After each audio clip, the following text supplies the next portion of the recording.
ये मूवी इस मूवी का सेकंड पार्ट होने वाला है। अगर आपने फर्स्ट पार्ट नहीं देखा तो लिंक आपको डिस्क्रिप्शन में मिल जाएगी, जा करके वहाँ से चेकआउट कर लो। तो अब ये लोग इस नाव में उतर करके देखते हैं, जहाँ पर इन्हें दो लोग नजर आते हैं जो कि मर चुके थे और इनका बच्चा अभी जिंदा होता है। ये लोग बच्चे को निकाल करके इसके पेरेंट्स को डाल देते हैं पानी के अंदर। अब इस लड़के को एक सारा नाम की औरत ले लेती है, जो कि इसकी खुद की भी एक लड़की थी। रात को हम देखते हैं कि सारा को जहाज को छोड़ करके जाने के लिए बोला जाता है, क्योंकि इसे किसी प्रकार की बीमारी होती है। इसलिए सारा अगले दिन होते ही अपने बच्चों के साथ निकल जाती है एक छोटे से नाव में, जिसके साथ एक और भी आदमी था। खैर अब कुछ ही देर में रात हो जाती है और सारे लोग नाव में ही सो गए होते हैं। अगले दिन इनकी भूख के मारे बहुत ज्यादा हालत खराब होती है। इनफैक्ट सारा के बच्चे भी रो रहे थे, जिसकी वजह से ये आदमी इरिटेट हो रहा था। ये सारा से बोलता है कि अगर ये चुप नहीं हुए तो मैं इन्हें मार दूंगा। सारा बच्चों को चुप कराने की कोशिश करती है, बट कोई फायदा नहीं होता। बच्चे को उठाता है मारने के लिए कि तभी सारा नाव में रखे एक डंडे से इस पर हमला कर देती है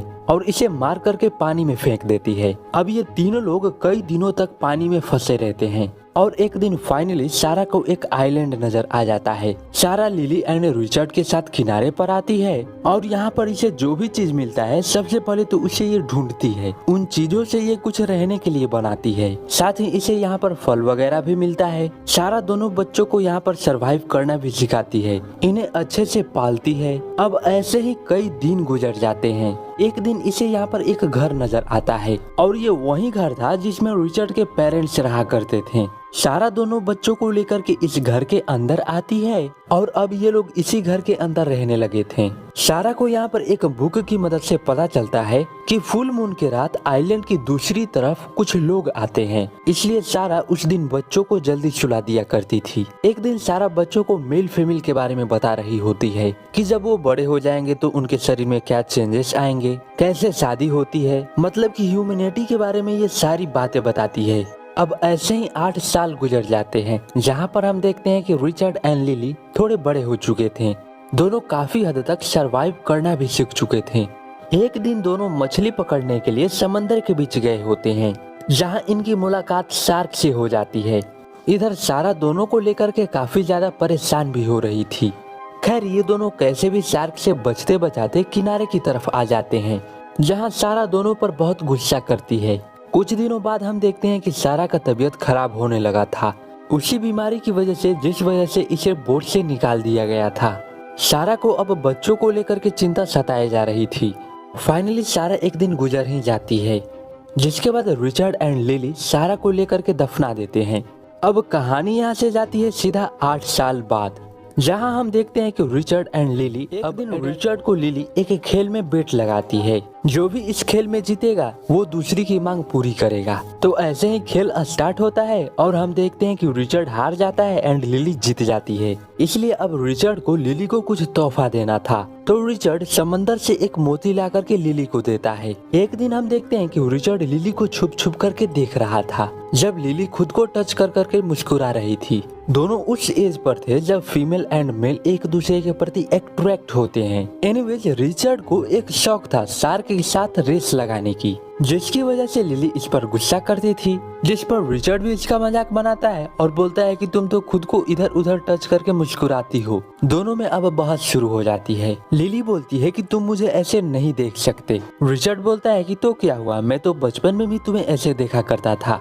लिली बोलती है कि उस समय बात कुछ अलग थी और अब कुछ अलग है, इसलिए अब तुम मुझे नहीं देख सकते। धीरे धीरे दोनों के बीच टेंशन का माहौल हो जाता है, लेकिन रिचर्ड इस टेंशन को थोड़ा कम कर देता है। ये देख करके लिली भी थोड़ा शांत होती है, जिसके बाद दोनों डांस करने लगते हैं और दोनों डांस करते करते एक दूसरे के करीब आ जाते हैं। तब लिली खुद को रोकती है और अब से ये अलग अलग रहने का डिसाइड करती है। रिचर्ड भी इस बात के लिए मान जाता है। अब दोनों अलग अलग रहने लगे थे। एक दिन जब लिली सो करके उठती है तो इसके बिस्तर पर ब्लड नजर आता है, जिसे देख करके ये पैनिक करने लगती है। तभी इसे सारा की बातें याद आ जाती हैं। अब लिली सब कुछ साफ कर रही होती है, तभी वहाँ पर रिचर्ड आता है, जहाँ लिली रिचर्ड से सारी बातें बताती है। एक दिन लिली को नींद नहीं आ रहा था, तो ये रिचर्ड को जाकर के परेशान करने लगती है और ये देखती है कि वो नेकेड सोया हुआ था। लिली यहाँ देखती है कि इसका हैमर सावधान पोजीशन में था, जिसे देख करके लिली रिचर्ड का मजाक बनाने लगती है क्योंकि इसे मेल बॉडी के बारे में कुछ पता नहीं था। रिचर्ड गुस्सा हो जाता है और लिली को डांटने लगता है, जिससे लिली दुखी होकर के जिसे मनाने के लिए रिचर्ड भी इसके पीछे आता है। अब लिली यहाँ पर बोलती है कि तुम यहाँ पर क्या करने आए हो, मुझे अकेला छोड़ दो, मुझे बस थोड़ी देर अकेला रहना है। जिससे रिचर्ड गुस्सा होकर के आइलैंड के दूसरी तरफ जाने लगता है, जिस पर लिली बोलती है कि मॉम ने हमें मना किया था उस तरफ जाने के लिए। रिचर्ड बोलता है कि वो तुम्हारी मॉम थी, तुम मानो उनकी बात, मैं क्यों मानूं, मैं तो जा रहा हूँ, मैं तंग आ गया हूँ इन फालतू के रूल्स से, मैं अब कोई रूल नहीं मानने वाला, मैं तो जा रहा हूँ। ये बोल करके रिचर्ड जब आइलैंड के दूसरी तरफ आता है तो इसे यहाँ पर हर तरफ इंसानी कंकाल नजर आते हैं। तभी इसे यहाँ पर कुछ लोगों की आवाज सुनाई पड़ती है तो ये वहीं पर छिप जाता है। रात को रिचर्ड छुप करके देखता है कि कुछ लोग हैं जो हु हा हु हा हु हा हु हा कर रहे हैं। जब सारे लोग यहाँ से चले जाते हैं, जहाँ रिचर्ड देखता है कि यहाँ हर तरफ ब्लड फैला हुआ था, जिसे देख करके रिचर्ड समझ जाता है कि यहाँ पर कुछ ना कुछ तो जरूर गड़बड़ है। ये बात आकर के रिचर्ड लिली से भी बताता है। लिली रिचर्ड को लेकर के टेंशन में थी और बोलती है कि उधर तुम कभी नहीं जाना, इसलिए अब लिली रिचर्ड से शादी कर लेती है, उसी जगह पर जहाँ पर इन्होंने सारा को दफनाया था।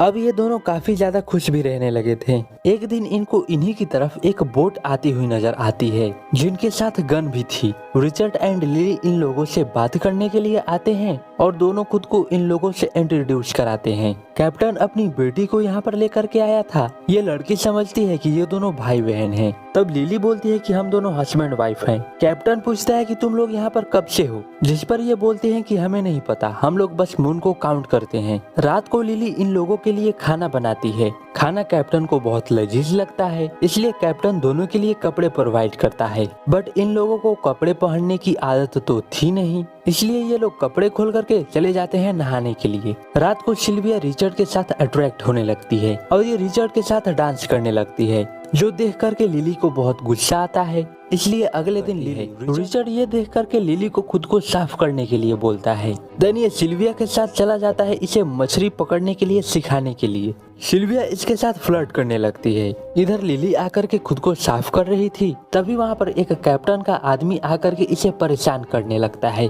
इधर रिचर्ड को सिल्विया में लिली नजर आती है तो ये लिली बोल देता है। तब सिल्विया बोलती है कि मैं लिली नहीं हूँ, मैं सिल्विया हूँ। इसलिए ये रिचर्ड को एक तड़ाक जड़ देती है। इसलिए रिचर्ड गुस्सा होकर के यहाँ से चला जाता है। इधर ये लिली के साथ गलत करने की कोशिश कर रहा था, तभी वहाँ पर रिचर्ड आ जाता है और इस पर हमला कर देता है। इस आदमी ने बंदूक लिया गोली चलाने के लिए इसका पीछा करने लगता है। रिचर्ड भागते हुए आ जाता है समंदर की तरफ। इतने में ये आदमी समंदर में पत्थरों के बीच गिर जाता है और चोट लगने की वजह से इसे ब्लीडिंग होने लगती है। खून की स्मेल सूंघ करके वहाँ पर शार्क आ जाती है और इस बंदे को वहीं पर मार डालती है। अब हम देखते हैं कि लिली रिचर्ड से बोलती है कि मुझे यहाँ से नहीं जाना, मुझे यहीं पर रहना है, मैं प्रेग्नेंट हूँ, इसलिए मैं चाहती हूँ कि हमारा बच्चा यहीं पर हो। रिचर्ड इसके लिए मान जाता है और कुछ ही दिन में इनको एक बच्चा होता है और अब दोनों अपने बच्चे के साथ इसी आइलैंड पर खुशी खुशी रहने लगे थे। और इसी के साथ मूवी यहीं पर एंड हो जाती है।